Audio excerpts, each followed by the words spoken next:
Good evening student. आज हम chapter geography का क्लास 9 इंडिया के बारे में साइज एंड लोकेशन के बारे में पढ़ेंगे। India is one of the ancient civilisation in the world. It has achieved multi phase socio economic progress during the last 5 decades. It has moved forward, displaying remarkable progress in the field of agriculture, industry, technology, and overall economic development. India has also contributed significantly to making of world history. तो इसमें बताया जा रहा है कि India one of the ancient civilisation है, यानी कि सबसे पुरानी सभ्यताओं में से एक सभ्यता है। It has achieved multi faced, और इसने हर लगभग मल्टी फेस मतलब कि हर एक फील्ड में लगभग डेवलपमेंट किया है, कुछ गोल्स अचीव किया है, चाहे वो सोशल हो चाहे इकोनॉमिक हो। ठीक है, last 5 decades it has moved forward, displaying remarkable progress in the field of agriculture. और जैसे कि एग्रीकल्चर यानी कृषि हो गया, है ना, इंडस्ट्री हो गया, टेक्नोलॉजी हो गया, ओवरऑल इकोनॉमिक डेवलपमेंट हो गया। India has also contributed significantly, और भारत ने सिर्फ अपना ग्रोथ नहीं किया है बल्कि वर्ल्ड इकोनॉमी में भी, या दुनिया के सभी जो वर्ल्ड हिस्ट्री है उसमें भी अपना योगदान दिया है। ये आप देख रहे होंगे इंडिया इन द वर्ल्ड, है ना। बेसिकली ये जो मैप है वर्ल्ड मैप है, और इसमें लॉन्गिट्यूड और लैटिट्यूड के मदद से हम इंडिया को आइडेंटिफाई भी करेंगे, जो कि आगे भी पढ़ेंगे लोकेशन में। Location, India is a vast country. सबको पता है इंडिया एक बहुत बड़ा कंट्री है ना। Laying entirely in the northern hemisphere. तो इसका जो ज़्यादातर हिस्सा है वो ये लाइन दिख रहा होगा, इस लाइन से ऊपर जो होता है वो नॉर्दर्न हेमिस्फीयर है, और नीचे सदर्न हेमिस्फीयर बोलते हैं इसको। तो हमारा जो ज़्यादातर जो हिस्सा है भारत का, अगर भारत को ध्यान से देखेंगे तो ज़्यादातर हिस्सा क्या है, नॉर्दर्न हेमिस्फीयर में है। ठीक है, तो जो भारत का एग्जैक्ट लोकेशन है वो बताया गया है इसमें। जैसे the main land extended between latitude 8.4 degree north and 37.6 degree north, और लॉन्गिट्यूड हमारा 68.7 ईस्ट से लेकर 97.25 ईस्ट तक, ये हमारा क्या है, लॉन्गिट्यूड है ना। लैटिट्यूड होता है जो इस तरह से लाइन गई होती है, और लॉन्गिट्यूड हमारा इस तरह से जो लाइन जाती है ना, यानी कि वर्टिकल लाइन जो होती है, वर्टिकल, ये लाइन वर्टिकल कहलाता है, उसे हम लॉन्गिट्यूड कहते हैं, और जो हॉरिजॉन्टल लाइन होता है उसे हम लैटिट्यूड कहते हैं। The tropic of cancer 23.30 north divide a country into almost 2 equal parts, the south and south west, south east and south west end of the mainland. जो ट्रॉपिक ऑफ कैंसर, जिसे हम हिंदी में कर्क रेखा भी कहते हैं, ठीक है, जो है वो 23 डिग्री 30 नॉर्थ को बांटता है। ये ट्रॉपिक ऑफ कैंसर है, देखो ये जो लाइन है ना, ये 30 डिग्री है ना। तो जब ये भारत की कई इसी को हम ट्रॉपिक ऑफ कैंसर कहते हैं, यानी कि कर्क रेखा कहा जाता है। तो ये जो है वो कंट्री को ऑलमोस्ट हम 2 हिस्सों में बांटता है, बराबर बराबर हिस्से में, हमारे देश के हिसाब से। ठीक है, तो ये जो है ना, जैसे यहाँ से ये देखने में लग रहा होगा थोड़ा सा कम, लेकिन ये असल में ये यहाँ से जाता है। तो ये तुम्हें ये पता होगा, ईस्ट से लेकर ये गुजरात से होता हुआ मध्य प्रदेश होते हुए, ठीक है, ये लाइन में टू द साउथ ईस्ट से लेकर साउथ वेस्ट तक जाता है, यानी कि ईस्ट ये रहा और वेस्ट ये रहा। Mainland lie the Andaman and Nicobar island and Lakshadweep, bay of Bengal and Arabian sea respectively, है ना। तो इसके नीचे जो है अरेबियन सी है ना, बे ऑफ बंगाल है काटते हुए। Find out the extent of this group island from your atlas. Atlas क्या होता है, वर्ल्ड मैप होता है, उसमें बहुत सारे मैप्स होते हैं, उसमें अलग अलग जगह के जियोग्राफिकल लोकेशन दिखाया जाता है। ठीक है, तो उसमें हम अब चेक कर सकते हैं। डू यू नो, यहाँ पे एक सवाल पूछा है, क्या आप जानते हैं 10 southern most point India in union, Indira point, यानी कि साउथ का सबसे आखिरी हिस्सा जो है वो भारत में क्या बोला जाता है, उसको इंदिरा पॉइंट, यानी इंदिरा गांधी जो हैं उनके नाम पे पड़ा है, इसलिए इसको क्या बोला जाता है, इंदिरा गांधी। यानी कि अगर कोई तुमसे पूछे कि भारत का जो आखिरी छोर है या आखिरी बिंदु है, आखिरी प्लेस है, तो क्या होगा, वो इंदिरा पॉइंट। ठीक है, got submerge under the sea water 2004 during the tsunami, और लेकिन वो डूब गया था। सबमर्ज मतलब डूब जाना, है ना। तो डूब गया था कब, जब 2004 में सुनामी आया था। ठीक है, मैं इसमें एक और बात यहाँ पे ऐड करना, बुक में नहीं है, मैं ऐड कर देना चाह रहा हूँ कि जो आइसलैंड होते हैं, चाहे जो हमारा ट्रॉपिक ऑफ कैंसर होता है 23.30 डिग्री, ये जो होता है ना, यहाँ से जो भी स्टेट गुजरेगा, यानी जो भी राज्य यहाँ से गुजरता है, ये जो 30 डिग्री है यहाँ पर से, उसकी खासियत क्या होती है? उसका खासियत होता है कि वो उस इलाके में बहुत गर्मी पड़ेगी। तो बिहार भी उसी ट्रॉपिक ऑफ कैंसर से गुजरता है। बिहार का कुछ जिला, एग्जाम्पल गया, गया में और बिहार में जितने भी जिला हैं वहाँ से ज़्यादा टेम्परेचर होता है। तो जो ट्रॉपिक ऑफ कैंसर खासियत क्या है कि यहाँ से जो भी गुजरेगा वो बहुत गर्म होता है। उसका रीज़न ये है कि यहाँ पे जो सन होता है वो बहुत स्ट्रेट आता है। सन जो है वहाँ पे क्या आता है, बहुत स्ट्रेट स्ट्रेट उसका जो धूप है एक तरह से कैसे रोशनी पड़ती है बहुत ज़्यादा, इसलिए यहाँ पे गर्मी ज़्यादा रहती है और स्टेट के मुकाबले। तो ये चीज़ मतलब जानने की बात है। Area of the world, from figure 1.2 it clear that India is 7th largest country of the world. India has land boundary and about 15,200 km and the total length of the coastline of the mainland including Andaman and Nicobar and Lakshadweep. तो India के बारे में बताया जा रहा है, क्या बताया जा रहा है? India is 7th largest country, यानी कि पूरे अगर हम वर्ल्ड मैप पे देखा जाए तो इंडिया 7th रैंक पे आता है एरिया के हिसाब से। इंडिया की जो बाउंड्री है वो करीब 15,200 किलोमीटर है ना? ये बाउंड्री देखा जा रहा है पूरा, ये बाउंड्री है ना, इस तरह से, ठीक है। और नीचे क्या है? अंडमान निकोबार है, लक्षद्वीप है, ठीक है, करीब 7,516 किलोमीटर। ये देखो यहाँ पे किलोमीटर दिखा रखा है, ये बाउंड्री दिखाया जा रहा है।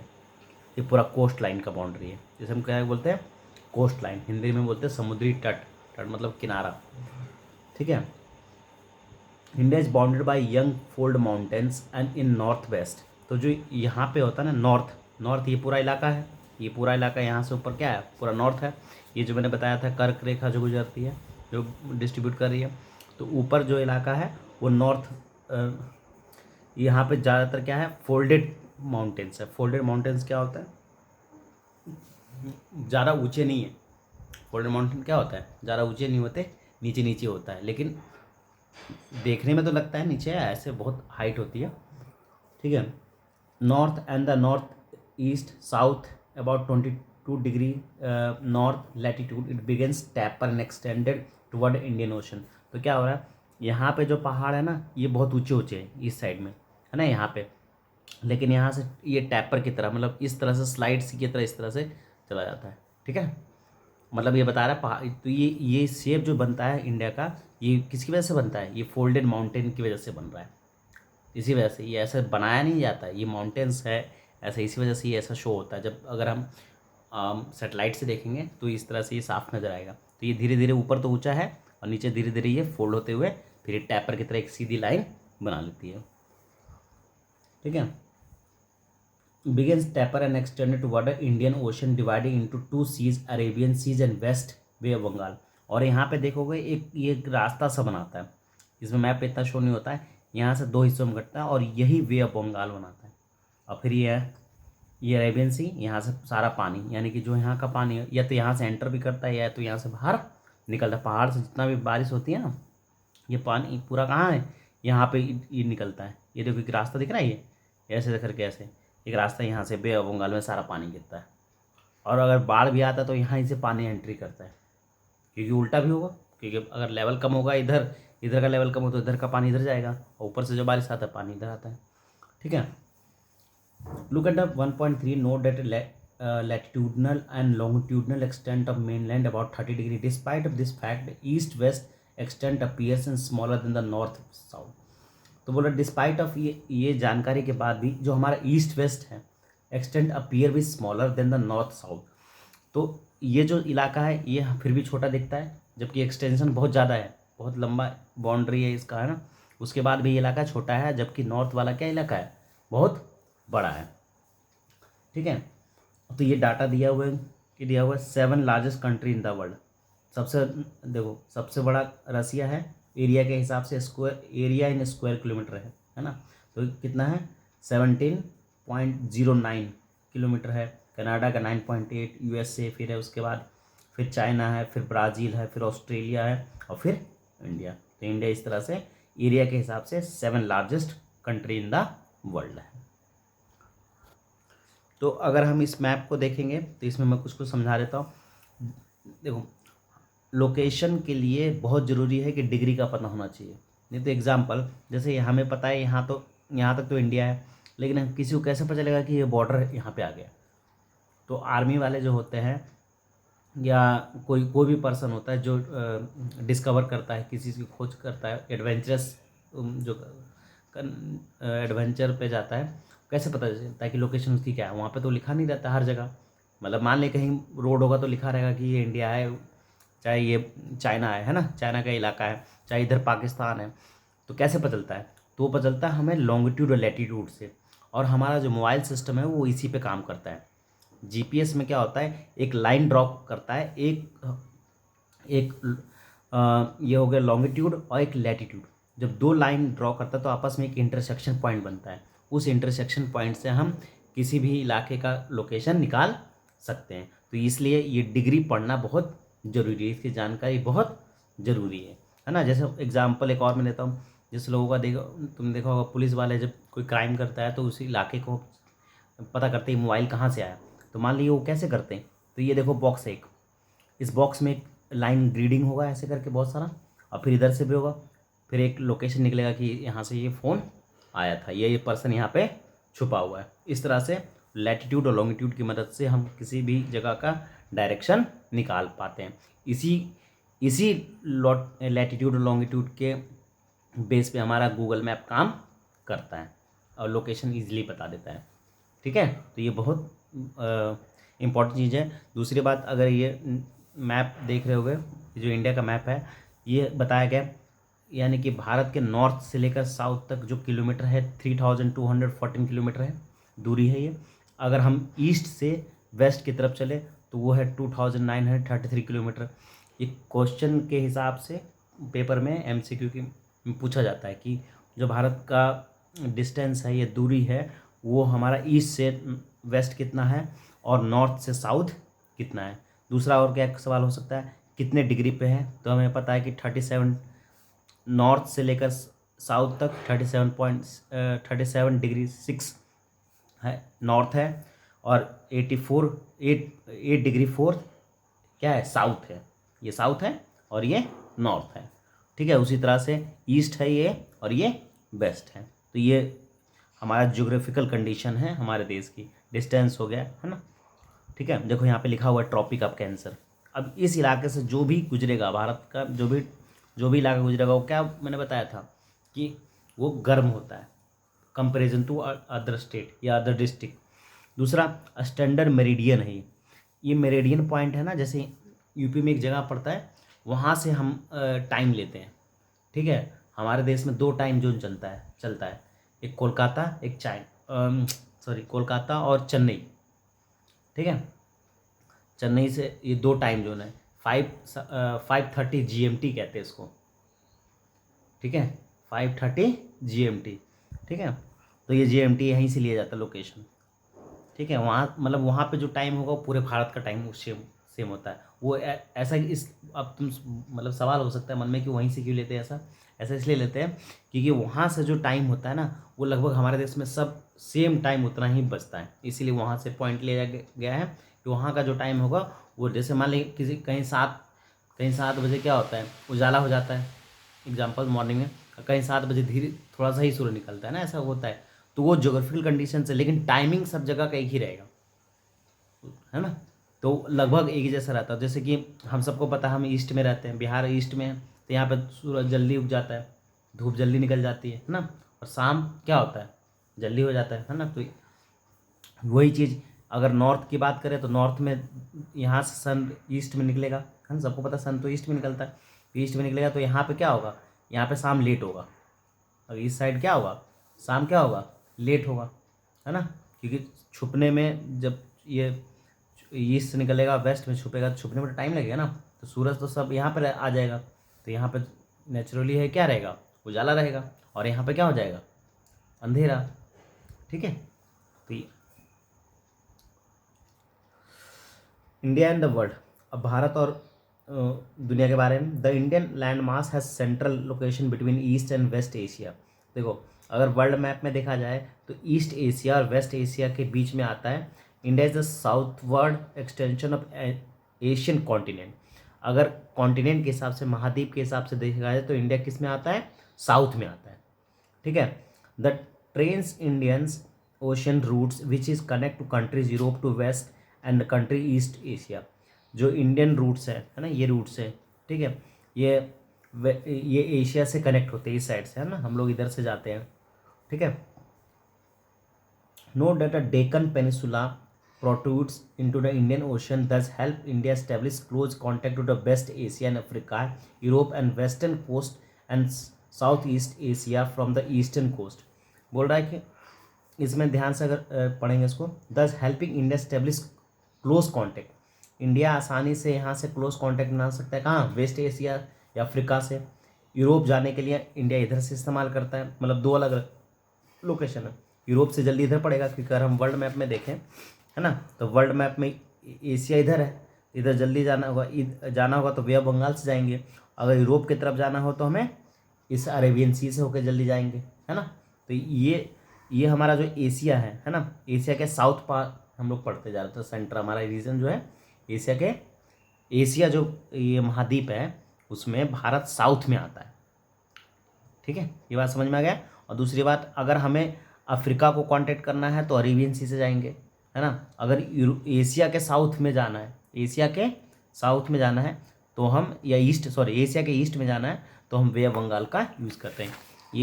ये वाला मैप यही शो कर रहा है। तो इधर जाना हो हमें, है ना, तो वे ऑफ बंगाल का, और इधर जाना हो तो अरेबियन सी का रूट का इस्तेमाल करते। इसमें यही चीज़ बताया। No other country has long coast line Indian ocean needed. और दुनिया के में सब जो जितनी भी कंट्री है उनमें सबसे बड़ा कोस्ट जो लाइन है वो भारत का है। यानी कि जो बॉर्डर है, कोस्ट लाइन देख रहे हो, यहाँ से लेकर यहाँ तक उसने बताया था स्टार्टिंग में 15,200 किलोमीटर जो है बॉर्डर है हमारे, सिर्फ किसका, कोस्ट लाइन है। It is India eminent position in Indian ocean which is justify the naming of ocean. क्योंकि भारत का हिस्सा ये पूरा है, इसीलिए इसको इंडियन ओशन के नाम से जाना जाता है ना। क्योंकि ज़्यादातर हिस्सा क्या है, अगर मान ली अगर हम वर्टिकल में देखेंगे तो यहाँ से यहाँ तक पूरा इंडिया हो गया, तो इसका मतलब दबदबा किसका रहेगा, इंडिया का। इसलिए इसका नाम क्या पड़ा गया, इंडियन ओशियन। हिंदी में कहते हैं हिंद महासागर। Do you know since the opening of Suez canal in 1869 India's distance from Europe has been reduced by 7,000। तो देखो यहाँ पे ना वर्ल्ड में एक सुएज कैनाल है, यहाँ से इस तरह से ना यूरोप, एक रास्ता है, बीच में भी दिख नहीं रहा है इसमें, ठीक है। अगर डिटेल्स में इसको मैप करेंगे तो यहाँ पे एक रास्ता है जो यूरोप को और इंडिया को जोड़ता है। तो जब ये पहले नहीं था ना, तब ये यहाँ से घूम के ऐसे करके जाती थी, तो बहुत डिस्टेंस लगता था, बहुत दूरी। और जब से सुएज कैनाल क्या है, एक मतलब समुद्र है, समुद्र के अंदर ना एक नहर जैसा बना दिया बीच में सीमेंट करके, ठीक है, मतलब इस तरह से ऐसे बना दिया बॉर्डर, ऐसे करके समुद्र के अंदर ही। अब जितने भी जहाज़ है सब इसमें आते हैं, मतलब एक तरह से रोड बना दिया है, सब बीच में समुद्र में जाने की ज़रूरत नहीं है। रास्ता, एक सीधा रास्ता खींच दिया है कि भाई तुम इसके अंदर से जाओ। तो उससे क्या हुआ, डिस्टेंस जो है इंडिया और इंडिया का जो डिस्टेंस हो गया वो 7,000 किलोमीटर कम हो गया। कहाँ से, यूरोप से। यानी अगर इंडिया को यूरोप जाना हो तो सीधा यहाँ से जा सकता है तुरंत। पहले क्या होता था, पहले तो घूम के जाएगा तो ज़्यादा टाइम लगता था, है ना। तो ये सुएज कैनाल बनने से क्या हो गया, 7,000 किलोमीटर कम ही आई है। इंडिया कॉन्टेक्ट, ये हमारा India on international highway and trade commerce. तो इंडिया का किस तरह से ये, जैसे कहाँ से बिजनेस हम लोग करते हैं और किस तरह से रूट है। तो देखो ये जो ऑरेंज कलर दिखा रहा है एयर रूट है, यानी कि हवाई जहाज़ से हम कहाँ बिजनेस करते हैं। सी रूट, जहाँ समुद्र, ये नीला नीला दिख रहा है, ये समुद्र जो मैंने तुमको बताया था। देखो ये देखो, इंडिया में आप सब लोग कहाँ जाते हैं, यहाँ से देखो, ये जो सुएज कैनाल बना है यही बनाया हुआ है, यहाँ से फटाफट कहाँ पहुँच जाएंगे, यूरोप में, ठीक है। तो ये रास्ता हुआ, ये जो मैं बता रहा था ना डीपली, इसे देखो रेड सी भी कहते हैं। ये सब बहुत काम आता है, ये याद रखना। साइरस है कंट्री, है ना, यमन हो गया, ओमान हो गया, इसके बीच से निकलता है। कराची पाकिस्तान यहाँ देखो हो गया, ठीक है। बाकी ईरान जाने के लिए तो एयर रूट सी इस्तेमाल करते हैं, बाकी जगह हम सी रूट भी इस्तेमाल करते हैं। इधर से देखो, इधर से अगर जाना हो तो हम ये लोग टोक्यो जापान जाने के लिए, है ना, वे ऑफ बंगाल का यूज़ करते हैं, लोग आने के लिए यहाँ इस्तेमाल करते हैं आप। ठीक है, ये पूरा लोकेशन है। India contact with the world have continued through ages and but her relationship through the land routes and are much older than maritime contact. The various passes across the mountains in the north have provided passage into an ancient travel, while the ocean restricted such interaction of long time. तो India इसमें हम पढ़ते हैं, ये तो जो sea routes का इस्तेमाल है ना बहुत बाद में हुआ। पहले इंडिया जो था ना वो ज़्यादातर पहाड़ों के रास्ते से ट्रैवल करता था, जैसे चाइना सिल्क रूट आज भी नाम लिया जाता है। चाइना से हम लोग कैसे जाते थे पैदल, एक वर्ल्ड ये मैप देखोगे ना तो चाइना से हमें जाने के लिए नॉर्मल रास्ता पहाड़ों का रास्ता इस्तेमाल करते थे, जिसे हम सिल्क रूट भी कहते। सिल्क रूट इसका इसलिए नाम दिया गया क्योंकि हम चाइना से सिल्क लाते थे, है ना, उसी व्यापार होता था उस रास्ते से, इसलिए सिल्क रूट बोला जाता है। तो मतलब ये इसमें ये बताया जा रहा है कि हम पहले ज़्यादा लैंड रूट का इस्तेमाल करते थे, ज़मीनी रूट का, बाद में हमने किसका इस्तेमाल करना शुरू कर दिया, सी रूट्स का। These routes have contributed exchange of ideas, commodity, ancient time, the ideas of उपनिषाद। तो ये जो आइडिया है एक्सचेंज ऑफ गुड्स यानी सामान का अदला बदली, ठीक है, ये बहुत पहले से चला आ रहा है, हमारे सभ्यता पहले से चले आ रहे। जैसे उपनिषाद हो गया, रामायण हो गया, स्टोरी पंचतंत्र हो गया, इंडियन न्यूमरस डेसिमल सिस्टम दस could reach many part of world. तो भारत में डेसिमल सिस्टम पहली बार लाया गया और ये पूरे दुनिया में फैलाया गया, है ना, ये भारत से ही गया है डेसिमल सिस्टम जो तुम लोग पढ़ते हो। द स्पाइसेस यानी कि मसाले हो गए, मसलिन हो गया, other merchandise taken from India different country. तो यहाँ से बहुत सारी चीज़ें दुनिया में जितने भी मसाले अभी जाते हैं वो कहाँ पहले शुरुआत हो, भारत से। ठीक है। On the other hand influence Greek culture, जो ग्रीक कल्चर था मूर्ति बनाने का जो तरीका था, ग्रीक यानी ग्रीस से वहाँ से इंडिया में आया।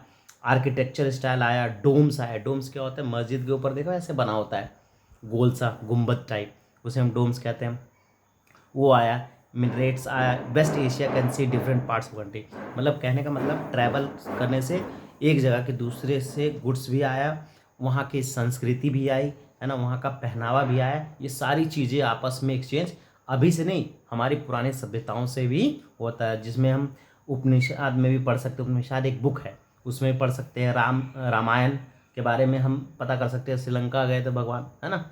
उसी तरह से पंचतंत्र की कहानियों में भी बताया जाता है किस तरह से हम दूसरी जगहों पे जाके, है ना, बिजनेस करते थे, एक्सचेंज ऑफ गुड्स करते थे। ऐसा नहीं कि सिर्फ हम आज ही बिजनेस कर रहे हैं। ठीक है। इंडियन नेबर्स मतलब अब हम भारत के पड़ोसी के बारे में पढ़ेंगे। India occupies an important strategic position in south east Asia. India has 28 state and 9 union territory. हमको पता है कि इंडिया का जो पोजीशन है ये साउथ ईस्ट एशिया में बहुत अच्छा है। चाइना के बाद अगर कोई एशिया कंट्री में सबसे पावरफुल है तो कौन है, इंडिया है ना। ठीक है। और इसके 28 स्टेट और 9 यूनियन टेरिटरीज है। India shares land boundary with the Pakistan. अब इसमें क्वेश्चन पूछा जाता है कि इंडिया किस किस से बाउंड्रीज पूछा जाता है कि इंडिया किस किस से बाउंड्री शेयर करता है या इंडिया के पड़ोसी कौन कौन से हैं। पड़ोसी सब आसानी से बताते हैं, लेकिन बाउंड्री कौन कौन शेयर करता है ये बहुत कम लोग याद रखते हैं। तो ये इंपॉर्टेंट चीज़ है, ये याद रखने वाली चीज़ है ना। पाकिस्तान हो गया, अफगानिस्तान हो गया, नॉर्थ वेस्ट। और ये भी पूछा जाता है किधर पे, तो नॉर्थ में, तो नॉर्थ हमारा इलाका ये है, तो इधर अफगानिस्तान हो गया, पाकिस्तान हो गया, है ना, ये बॉर्डर इधर शेयर करते हैं। चाइना और चाइना, ये वाला इधर भी चाइना है ना पूरा। नेपाल भूटान नॉर्थ में, नेपाल भूटान नॉर्थ में, नेपाल भूटान नॉर्थ में, म्यांमार बांग्लादेश ईस्ट में, है ना। ठीक है। Our southern neighbours across the sea consist 2 island countries, namely हमारे दो आइसलैंड है ना, लक्षद्वीप और, ठीक है, मालदीव्स। 2 आइसलैंड कौन कौन से है, लक्षद्वीप और मालदीव्स। ये साउथ में है, सी में। और Sri Lanka is the separated from India by narrow channel sea formed by Palk strait and gulf Mannar. तो जो ये हमारा जो श्रीलंका और इंडिया है, ये दो एकदम पतले से एक रास्ते से बटा हुआ है ना, मतलब एक रास्ता बना हुआ खाली। ठीक है। नैरो चैनल है, नैरो मतलब होता है पतला, सी चैनल मतलब रास्ता। ठीक है। समुद्र का रास्ता बना हुआ है जिसे पार्क स्ट्रेट कहा जाता है। क्या कहा जाता है, पाक स्टेट और gulf of Mannar. While Maldives island situated in south west, जो मालदीव है वो लक्षद्वीप के साउथ में, लक्षद्वीप के साउथ में। India had strong geographical and historical links her neighbors. Look at the physical map Asia your atlas and note how India standard part of the rest of the Asia। तो India का जो ये border है, international border ये दिखाया जा रहा है, देखो है ना, स्टेट बॉर्डर, जो स्टेट बॉर्डर है वो अंदर अंदर वाला है ना, ये जो एस एस डॉट, और ये जो है ये स्टेट जो ब्लू कलर से दिखाया जा रहा है ये सारा क्या है, स्टेट बॉर्डर है। अच्छा तुम्हें ये पता है कि इंडिया का जो बॉर्डर है वो समुद्र में भी होता है, पता है ना, बॉर्डर सबका समुद्र में होता है, ऐसा नहीं कि पूरा इंडिया का है चाहे पूरा चाइना का है, वहाँ भी इलाके के हिसाब से बॉर्डर होते हैं। बस।